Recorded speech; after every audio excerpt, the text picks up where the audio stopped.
આજે તો રાત્રે સનાતન ધર્મનો ઝંડો લહેરાવીને ગયા લીલિયા અને બસને દીધો મોરે મોરો.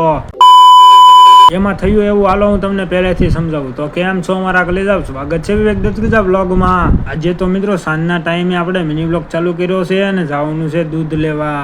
અને પછી તો બહુણી લઈને નીકળી ગયો દૂધ લેવા. તો ફાઇનલી આપણે દૂધ લઈને પણ આવી ગયા અને જમી પણ લીધું છે. તો હવે મધ્ય રાખેલો છે કાર્યક્રમ. તો હાલો આપણે જઈએ સીધા ત્યાં. પછી તો આપણે જ્યાં કાર્યક્રમ હતો ત્યાં પહોંચી ગયા અને સનાતન ધર્મનો ઝંડો પણ લહેરાવી દીધો છે અને હવે જવાનું છે આપણે લીલિયા.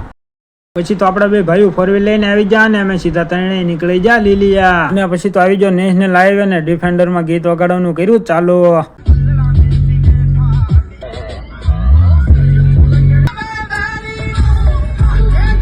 પછી તો રસ્તામાં આવી ગઈ બસ અને હા મોરે મોરો નથી દીધો. ફાઇનલી આપણે લીલિયા પણ પહોંચી ગયા અને આવી ગયા સીધા લાઠી રોડે ગાંઠિયા ખાવા. તો હાલો તમારે કોઈને ગરમા ગરમ ગાંઠિયા ખાવા હોય તો પછી કેતા નહીં ન કીધું. અને પછી તો બધું કામ થઈ ગયું કમ્પ્લીટ એટલે આવી ગયા સીધા ઘરે. તો મિત્રો મિની વ્લોગ આપણે પૂરો કરી દેવી. જો મિની વ્લોગ ગમે તો લાઈક શેર અને ફોલો કરવાનું કોઈ ભૂલતા નહીં. મળીએ આપણે નવા મિની વ્લોગમાં.